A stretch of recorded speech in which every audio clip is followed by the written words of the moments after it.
एकादशी व्रत है, ये हम आप सभी तो जानते ही हैं। परंतु एकादशी के दिन कई लोग तो व्रत रहते हैं और कई लोग व्रत नहीं रहते हैं। परंतु व्रत रहने का एकादशी के इतना प्रभाव है। अभी परसों 19 तारीख को शायद एकादशी है और उसी दिन हमारी रुक्मणी मैया का यहाँ पे रूंद वाले हनुमान जी के यहाँ पे प्रकट उत्सव भी है, तो सभी को तो आना ही है।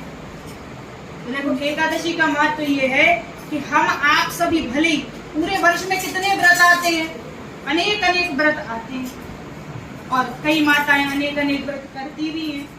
परंतु जब हम आप सभी एकादशी की कथा को पढ़ते हैं तो उसमें सबसे बड़ी बात तो ये है कि जो एकादशी का व्रत है, जिस प्रकार से प्रयागराज समस्त तीर्थों का राजा है, जिसकी प्रकार से यदि कुछ सबसे बड़ा कोई व्रत है तो वो एकादशी का व्रत है और एकादशी ही व्रतों का राजा है।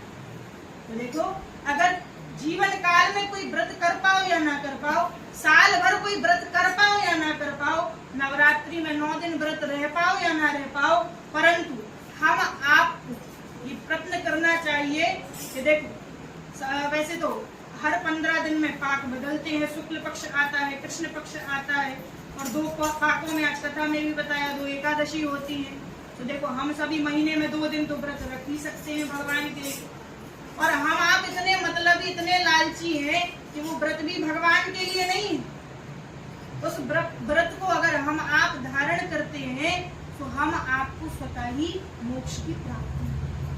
और एक दिन यदि व्रत रखने से भगवान के हम प्रिय बन जाते, भगवान हमारे प्रिय बन जाते हैं, हमें भगवान मोक्ष प्रदान करते हैं, भले ही हम कितने अधम हो, कितने ही पापी हो, हम आप एक दिन तो एकादशी का व्रत कर ही सकते हैं।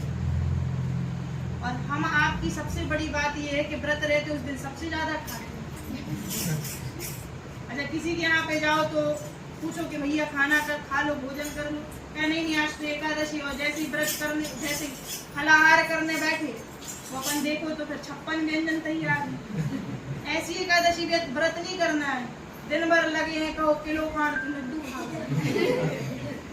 और साबुदाना इतना सारा करैया भर के बना लिया है कि भैया आज व्रत 1 किलो दूध पी रहे। ऐसा व्रत नहीं करना है।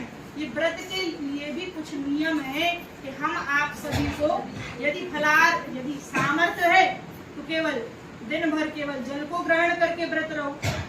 यदि इतनी सामर्थ्य नहीं है हमारे देह में तो फिर हम आप ऐसा भी कर सकते हैं कि हम आप दिन में 1 बार फलाहार करके व्रत रहें, और यदि इतनी भी सामर्थ्य नहीं है तो दिन भर में 2 बार फलाहार करके व्रत रहो।